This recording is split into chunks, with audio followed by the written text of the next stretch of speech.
Here we go. You know what's going down, right? Like that. Yeah. Yay!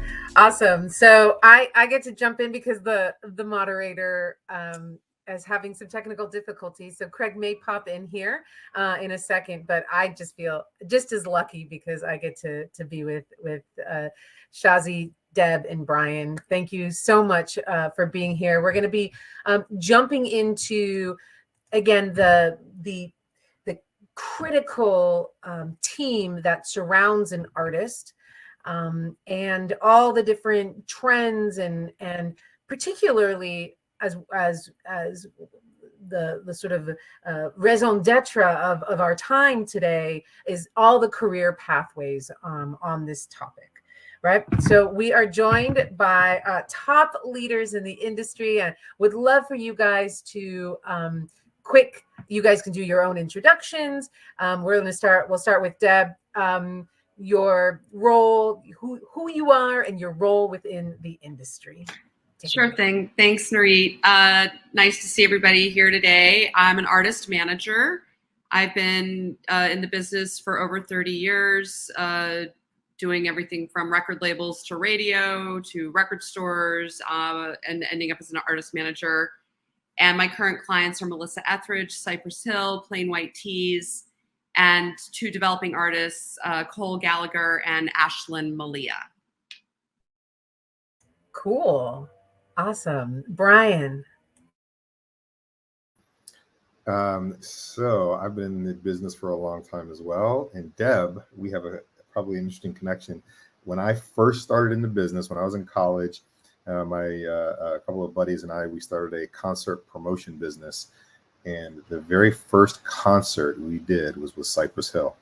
So in 1992, I was still a college student, and like nobody would book these scary rappers, these scary black guys, and like venues were not booking them. And so here's a few college kids who were able to book them. So that was the very beginning of my, it was the very early days of my music career, but super happy to be here. Thank you so much for having me. I've been fortunate enough to work in a number of different capacities in the music business, from working at record labels, distribution companies, performing rights organization called Sound Exchange, which collects and distributes royalties to artists and labels when their music is played on digital radio services. I work with an artist management company called Blueprint Group. Been very fortunate to work with a very long list of superstar clients. I'm currently working with artists like Lil Wayne and G-Eazy, The Roots, Jill Scott, Brandy. I've worked with Kanye West, Nicki Minaj, T.I., a number of others. And I really focus on the digital parts of their business. And I also work with a company that I'm running partnerships for, a company called Yat, which is tangentially connected to the music industry, but we are creating a new layer of the internet by which people can create their identities on the internet based on emojis rather than alphanumeric characters. So happy to talk about that more too later. I think I've heard about that, Bryan. Okay, cool. Excellent. Shazi.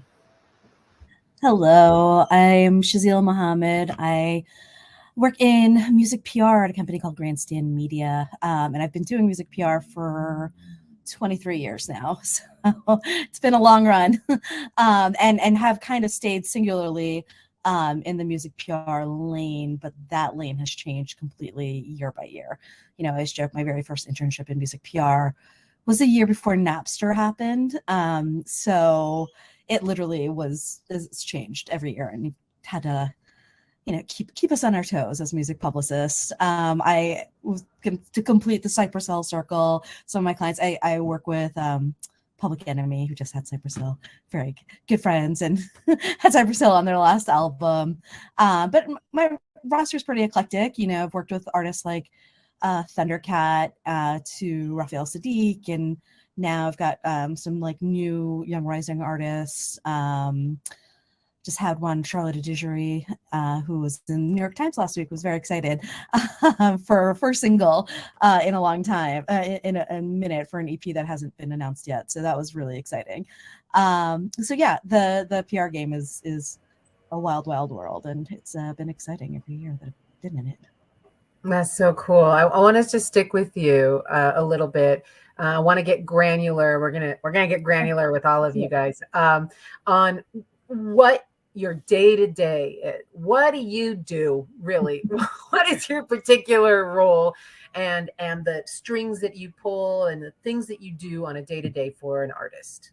Yeah, I mean, I think for PR, I say that I've stayed in a singular lane, but it's also an area that I do have my hands with in like everyone's pot, where I talk to management and I talk to the label and I talk to the booking agents, and, whether it is promoting singles, promoting an album for an artist, promoting a tour via media. So, media is constantly evolving and changing. It used to be when I first started, print magazines and print dailies and weeklies, and that's rapidly evaporating and now turning into more online focused things and or social media.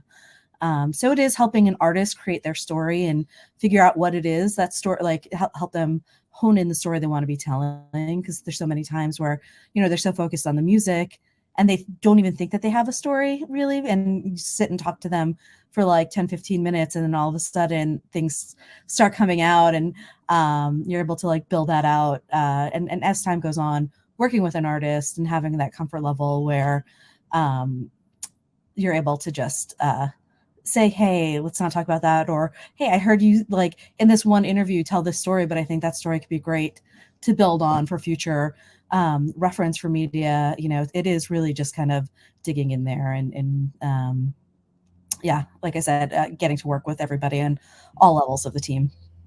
I love it. Like you're helping refine their brand, but also amplify it at the same time. Excellent. Deb, go a little bit deeper again on your particular, the aspects of your role now for an artist. Yeah, sure. Yeah. So, I have like two definitions for artist management, and, we're talking about artist team, and people always wondering, well, when is it time for me to get a manager? Right.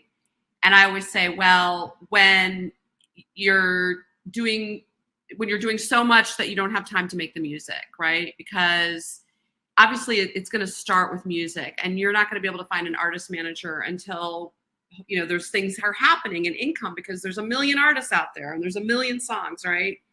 And so what I am specifically, or one of the things I say is I'm a bridge. I'm the bridge between art and commerce. And so my day will start with whether it's Cypress Hill or a Melissa or, a younger artist, of like, when's it time to create content, make music, tour, like all of these things, right? And so for whether it's like, today I'm like on a call, with like potential producers in our label to say who are we going to talk to for the next Plain White Tees songs, right? And then there'll be, and that's the beginning of the bridge between art and commerce, because putting out songs involves putting out music and money coming in and budgets.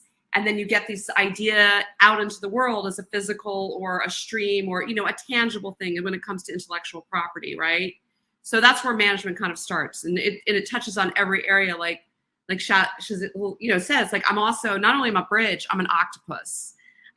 So I'm like this blob and brain in the middle, right? And I have 8 tentacles, and they're all in different worlds. And it all goes back to art and commerce, right? So whether it's publishing, merchandising, VIP, film and TV sync, physical goods, consumer product goods.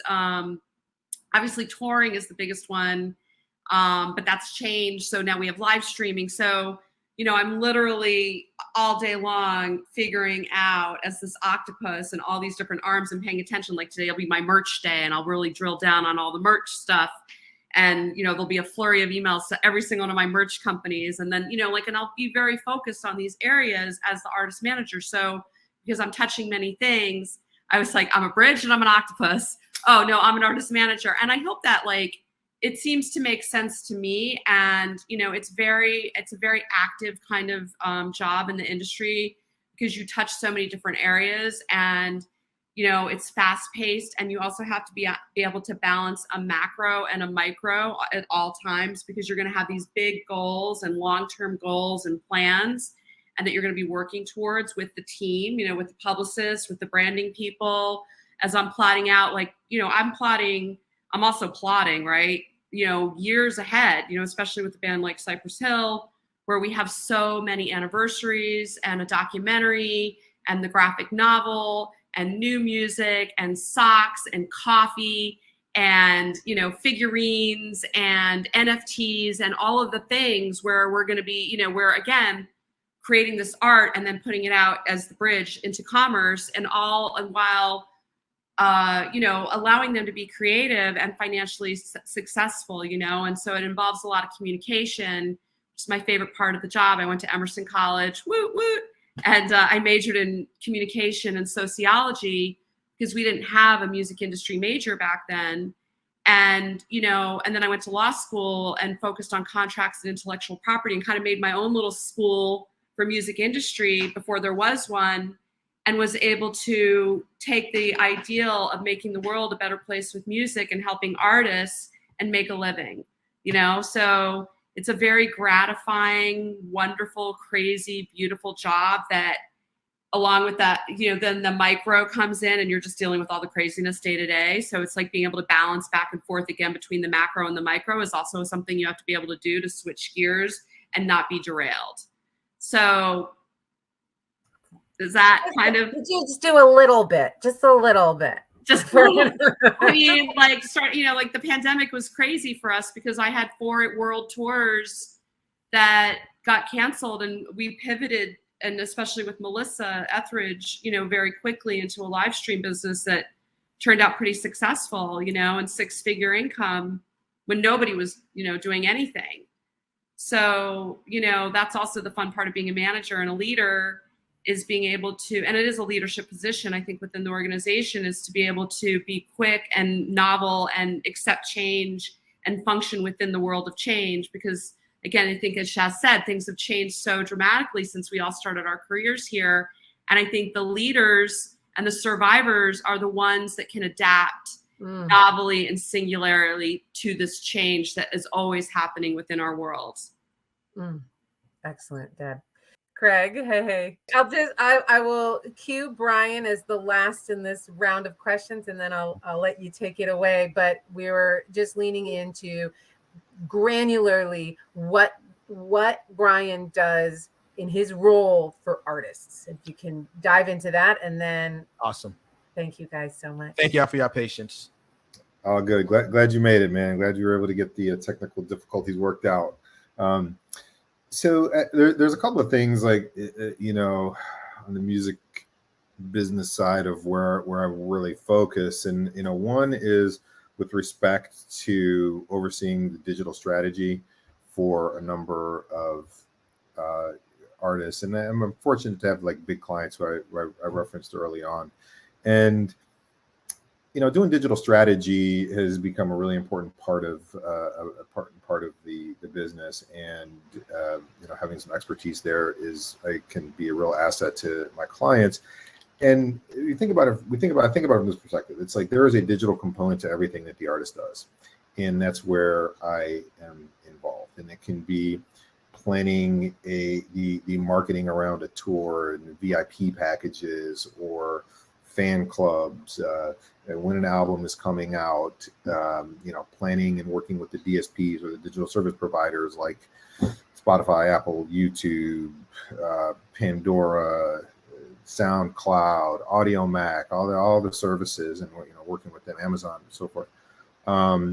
When it comes time to selling merch and going online, and how are we selling stuff online, and collecting data, and it can be something as simple as hey, I got locked out of my account, and maybe like an artist changed their phone and now they don't remember what their password is to Instagram, and so I get the calls like I need to get on Instagram, and so I fix it, right? Up to working with these DSPs on like large marketing programs around getting exposure for their releases. So it's kind of like all of those things in between. And then one thing I failed to mention earlier is I have very much like I think Deb mentioned, I have a passion for helping artists, and some years ago, I wrote a book and created tools for independent musicians to guide them through the process of commercially releasing their music. And it is a very complicated world. But I built a number of tools and a book to kind of guide you through it. It's called the Music Business Toolbox, and like a number of universities use it as their teaching book, and it's ingrained in their curriculum. So that's super exciting for me because Deb, I think something similar. I'm going to say something similar to what you said, but I think the world would be a better place if musicians were creating music. I very much feel that if they were doing that rather than flipping burgers or selling used cars or doing something just to make ends meet, but if they're really making music, that the world would be a better place. And that's kind of one of the things that I do to try to contribute to that. So my days can be all over the place. It can be a little bit of everything. So for instance, like I'm doing a little bit of multitasking because Lil Wayne has a live stream on YouTube in like a couple hours. So I'm like last minute prep for that.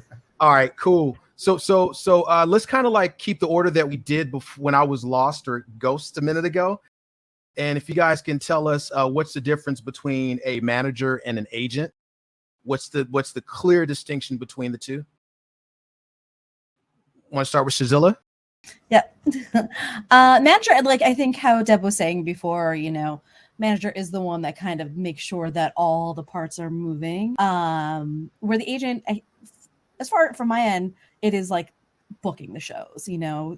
Agents specifically are the ones that are making things happen, whether it's live shows, clubs, want to see your band at a club or you want to get a spot on a festival.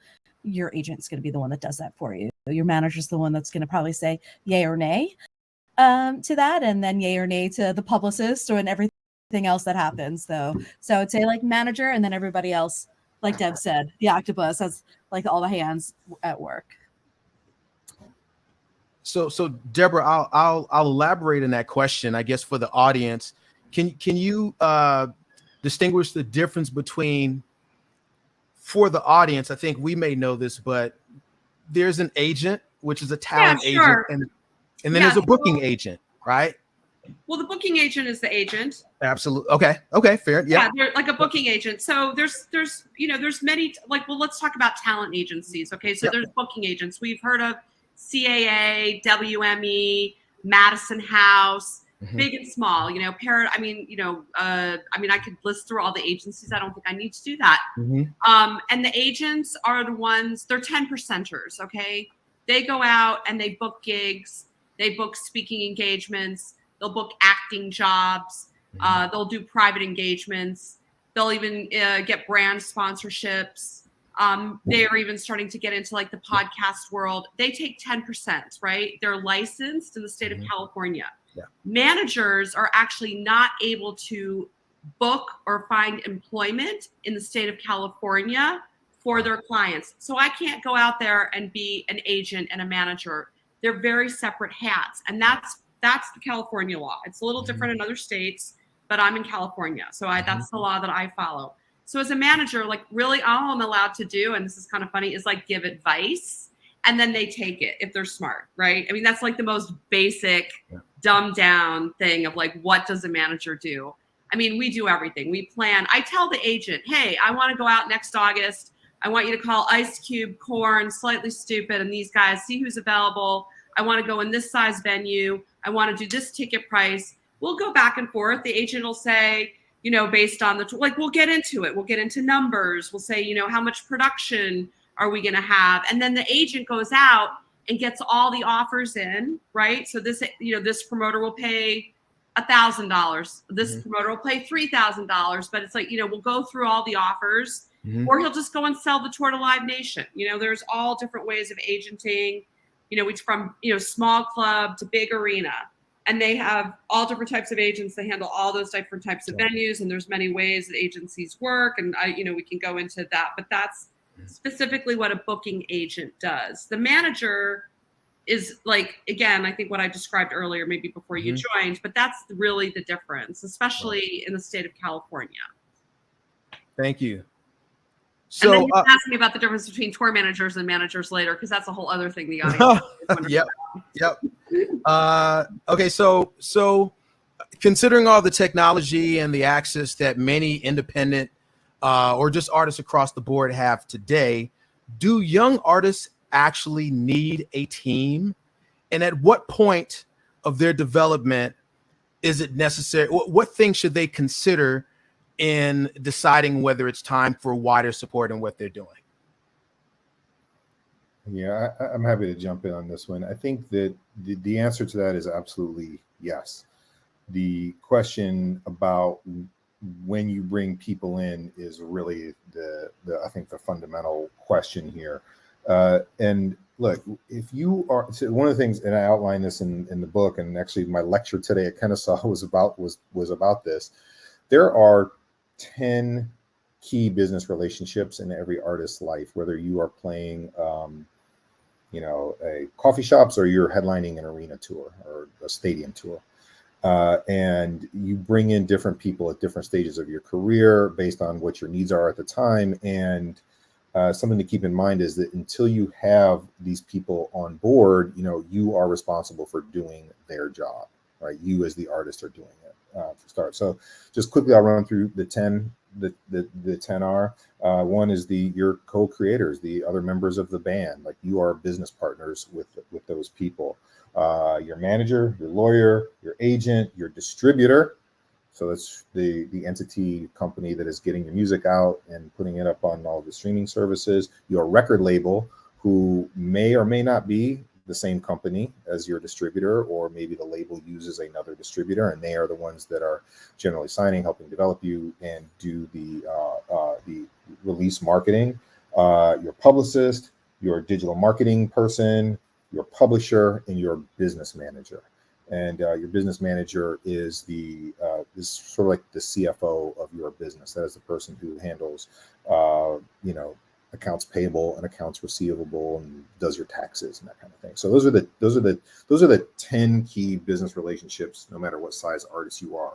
And look, if you've got, you're putting your first record song up on SoundCloud, does it make sense to go hire a music attorney who charges $1,000 an hour?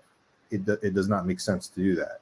But when you start, and I'll just use this one quick example. Like, when do you hire a lawyer? When do you go get a lawyer? Well, look, some people will say, oh, you should hire a lawyer and make sure they look at everything before and don't sign anything without getting the lawyer to look at it. Now, if you are a very small artist, you need to get a performing rights organization to represent you as a writer so that you can collect if your music is played on the radio or in bars and clubs and streaming services and that kind of thing. Well, ASCAP, BMI, and CSAC are not going to negotiate independently with you. So you could easily go spend tens of thousands of dollars on a high-priced lawyer, and it will not make a difference. You're going to have to accept the terms of use on their website. The same thing goes for using a distribution platform like CD Baby or a DistroKid or a TuneCore or something like that. But once you start assigning rights in a way where you start assigning exclusive rights as a label, or as a musician, so you want to sign an exclusive recording contract, for instance, or you want to sign a publishing deal, that is definitely the point in which you're going to need a lawyer. But so there's sort of like different levels of it, and you'll have to make that determination based on where you are, what your resources are, and what your actual needs are at the time, and how much can you continue to do on your own. Thanks for that. As you express those 10 key components that you feel are vital to an artist's career, all I could think about was the ecosystem and the economics of trying to develop yourself as an artist, which leads me to the next question. What are the benefits of an artist being signed to a label versus being an independent artist just developing their own support team? What are the benefits? Shazila? Yeah, I think, if you have a label that is like-minded, that there's so many people at labels that are, have the opportunity or can bring opportunities to you that you can't necessarily do on your own. They have a vested interest in making sure that your record sells. So they want to make sure that you're seen by everybody it should be seen by. I think finding the right label is really important, and not just finding a label. And if you can't find the label that feels right at home, thankfully now there is a way that everyone can get their music out. There's so many distribution platforms available that it doesn't have to necessarily be through a label. But I do think a label is really helpful, whether it's a major label or indie. I tend to work with a lot of indies that really, either know their niche market really well, that know how to develop it there, and then, bring it up a level. I think just feeling comfortable and feeling like you are with the right and like-minded people at a label is important. But I don't know if a label is the end-all be-all for artists nowadays. Yeah, I was just going to add a little bit to it, and I totally agree with that. I think that there are certainly some real advantages that a label can provide, just because the business is complicated and people are experts in their field, and sometimes it's better to give a portion of your potential revenue to have someone who knows what they're doing and has experience in it, and can also invest money into helping you to develop your career. Look, there's roughly 100,000 new tracks released every single day. How do you rise above the clutter? How do you get noticed? It's challenging, and artists who say, well, I'm just going to put it out there and see what happens. I think that's a huge mistake, because, I can tell you what's going to happen. Nothing is going to happen. It'll be you and your mom will listen to your record, and that's going to be it. So it's important, I think, to have someone or, people on your team, whether it's, you do it, internally, or you sort of outsource some of that work to a record label or a manager who, quite frankly, the manager, especially in the early stages of your career, the manager takes on a lot of the roles and wears a lot of these other hats in this,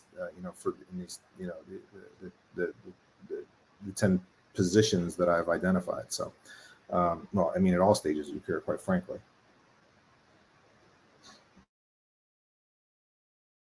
Thanks for that. Speaking of managers, that was a good segue. My next question is, and any of you can answer this, I would love to hear everyone's point of view, as I'm sure the audience would. How do you know you have an ineffective manager, publicist, or agent? I think you can tell because because I've seen ineffective, as a manager myself, I'm like, have I ever been ineffective? It's kind of like one of the first thoughts that come to mind. Or if a relationship doesn't work out, I think it's pretty apparent, because it's probably the closest relationship you're going to have. And you can't hide behind, like, the truth is there. The world, everything's transparent now. So there's nowhere to hide. And your effectiveness can be seen and be judged in so many ways, right? So you've got real results. Are you accomplishing the goals of the artist? If your goals aren't being accomplished, do you have the right goals? Are you talking about the goals? It's a communication. Like, if you're not talking and communicating and creating goals and objectives, and then following through and executing, which is what I do on a daily basis. And, I'm always evaluating, what are the goals? How are we executing? How am I communicating with my client that where we're at in the stage of making things happen? It took me 3 to 4 years of, pitching and trying to get the Cypress Hill documentary made. And, we finally found the right partner, and it took time. And I think that there was an understanding on the clients, like, hey, this isn't like, some things just aren't easy. Right. And so, especially with younger artists, it's really hard to open up those doors. And, you've got to kind of leverage your connections, maybe with some of your bigger clients, to open up some of those doors, right, for your younger artists. And so the effectiveness, it's a very, it's like, again, like, I'm going to go back to like the micro and the macro, right? So the micro stuff, like, how are you, dealing with the day to day, and are you quick to respond to emails, and are you, again, communicating well? And then how are you keeping from getting derailed and staying on track to meet the goal of whether it's releasing an album next year with the corresponding, whatever the thing is, that we do. is it happening? And I certainly have had, it's hard because your expectation can be up here and sometimes it's just not realistic for the artist, right? So you can say, yeah, well, why aren't I on the cover of this? Or why didn't I get the radio play? Or, it's all your fault. You didn't make it happen. Well, sometimes you got to go and turn around and you got to look back at the music and the content, because Bryan's laughing, but we've all been on those phone calls. Like, I didn't get my number one single. It's your fault. You're fired, right? Exactly. Hey, I just want to interject because we say, hey, when it's a success, it's their fault. It's because of them. It's because of them. It's a failure, it's because of you. Exactly. So it's an interesting question, but I feel like it's pretty apparent, like if things aren't working out. And I felt that in relationships with bands where I was like, I was too early. A lot of times I'm too early and I find something and I fall in love with it and I discover it and I shop it and I try to get the record deal or the agent, and they're just not known enough yet, right? They're not established enough and the band's impatient and they're like, well, wait a minute. I'm awesome. I'm doing all this stuff. You, why didn't I get what, what? And I'm like, well, it takes time. And so I think, again, like that, if they're not happy at that point in the game and they're thinking I'm not being effective and they're just not being patient, then I'm like, okay, well, this isn't a good match. And nothing personal. It's just time to move on. And it can be, I think, that way with Publicity or the agent. I was gonna say, right? Feel like that, just like you bang your head against a wall and you're just not getting there. And it's like, okay, well, if you can't be patient, then we got to go, because like we're not miracle workers. Sometimes, yeah, the magic, the fairy dust, the good things that happen. We love all those moments. Can I ask? I want to ask a quick follow-up question because you just mentioned Publicity.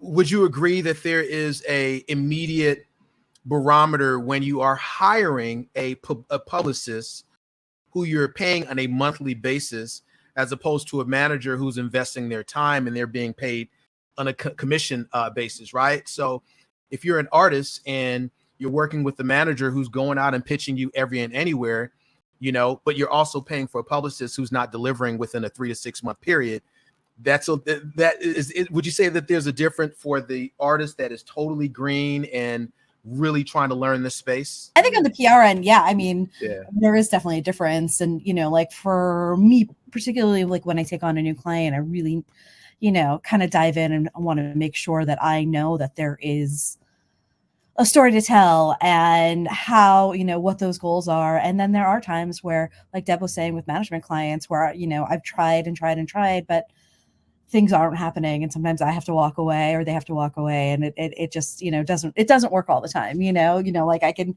have like one amazing, like breakthrough, a day, and then have like 2 or 3 that, tracks that don't necessarily cut through, or, it is just making sure you have that open communication within your team. And, like a lot of times I'll say to my clients, if we go out with one set of pitches and one way of telling the story and it's not happening, then we try to dive in and get something else. And if after a couple of times we've tried to retell it, it's just, it's better to move in a different direction. But yeah, I think there is obviously a different investment. But, I think from the publicist end, as an indie publicist, like you want to do great every time because if it's client to client, then you want that client to be coming back, and I feel like I've had a great run of like long-term clients over the years, but then also you want word of mouth too. It's like as an independent PR, like working my whole career has been at independent PR agencies. You really want to do the best possible job you can. All right. If I could just interject here, it is time for Q&A. I'll start with this one. What is your advice for entering the industry without using connections? Is LinkedIn enough? I don't even, you have to make connections. Connection is what the industry is about. So it's kind of like when I started, I probably had no connections. I just hustled and I went to things like CMJ and South by Southwest and panels like this. And yeah, LinkedIn is a connection. So you can try to dive in there, but I think internships are probably the primary and best way. And, I know like at Primary Wave, we have created or working to create more internships where you might not even have to be going to college, working with Music Forward to provide, a paid internship model. I think any way to search out and find out and make connection, whether it's like go to a bar where a band plays and meet the person who books it, like on a local tiny level. Like that's making a connection in the music industry. Might not be the big huge connection you think you should be making, but wherever music is played and served up, and like where a place where you can walk in and start a conversation, you can start to make connections in the real world, outside, not just in online. Yeah, I agree with that. I would also add that be able to provide some value to somebody. So if you have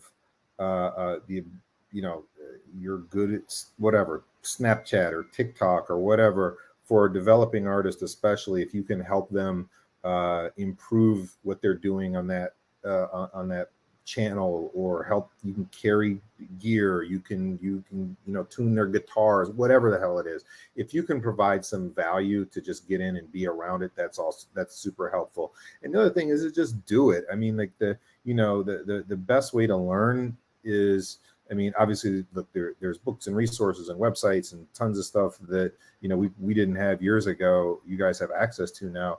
But if you want to be an artist manager, find an artist and manage them, right? Like, look, you're not going to get, you're not going to get Cypress Hill, right? Because you don't know much. But if you're smart and you're diligent, find someone who's just bubbling on a little bit on SoundCloud or AudioMac that nobody else knows, and you could find them. But if you believe in them, it's easy to reach out to somebody who has a few thousand streams on a platform. Say, hey, let me work with you on a contingency basis, and then you just learn by actually doing. Great. Thanks, you two. We'll move on to the next one.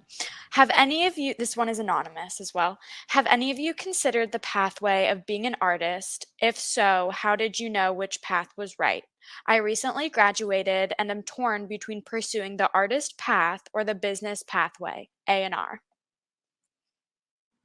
I mean, I wrote a lot of songs and performed briefly and was in a band that never really played out.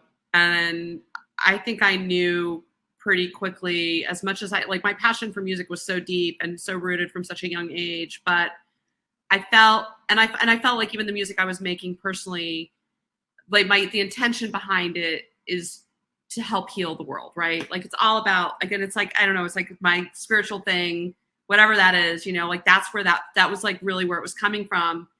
But I just realized I was way smarter in here than the talent coming from here. And it was pretty apparent, you know what I mean? Like the writing was good. And I felt like the melodies were like, I was feeling good in that area, but it wasn't, but I was really like, I was an all A student. And I just knew that my natural abilities were so much stronger in the business side of things. And I had to try really hard on the artist side. And so I went to the path of least resistance so I could do the most good. Great. Yeah, and I didn't. I actually went to school. I was a common writing major. So it's like when you add communications and writing together, kind of equaled PR for me. But I was always just a huge music fan. So, but I do think, and I think, if that's a thing that you're also debating on there, I say learn the industry because, as an artist, still create your music, you decide you want to shift, at least having that background understanding of how the industry works will help you navigate that all more in the future.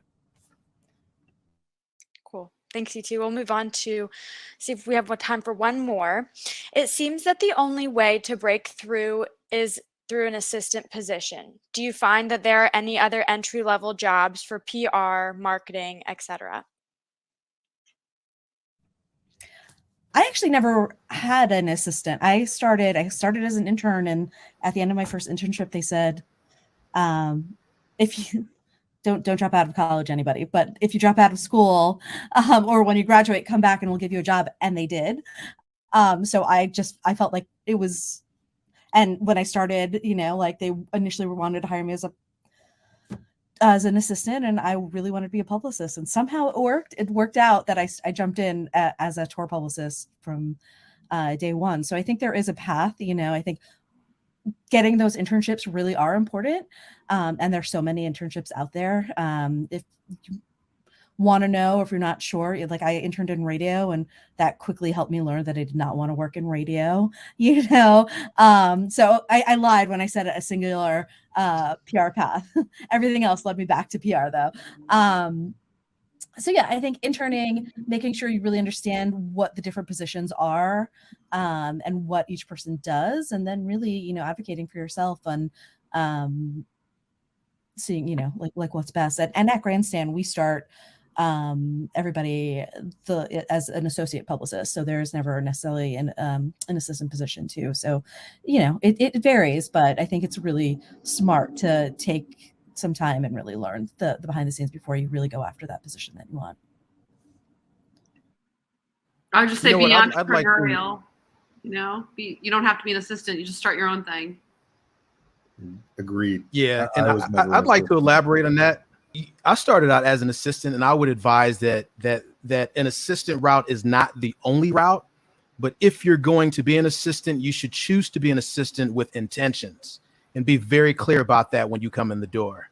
I got promoted my first label job at Warner Brothers in 3 months, from radio promotions to the marketing department, because in my interview, I said, I'll take $30,000 a year, but I want you to be very clear that I'm totally interested in working in the marketing department. And I showed that.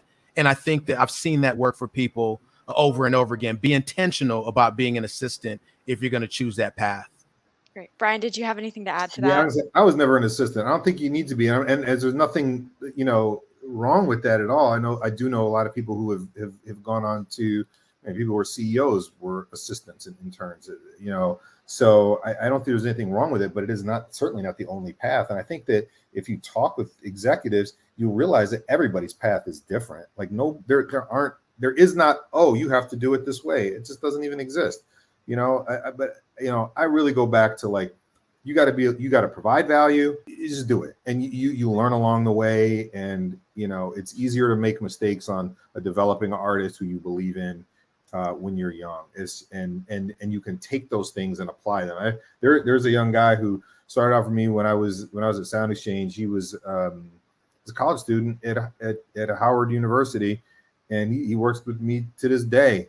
He was just doing stuff, like he was figuring out ways. He was like, he actually did like a landing page for me for Drake or something like that. While Drake was like not a big star at the time. He didn't put his record out yet. So, but like, that's on his resume that he did that thing. And, so anyway, you can just do stuff and you can learn, and, who knows how some things are going to take off. And look, I also am very, very bullish on being very educated about the business. And Well, thank you all so much for participating in this. Everyone, give our panelists a huge virtual thank you. We really appreciate you all taking the time out of your day to speak to these young, aspiring artists and creators.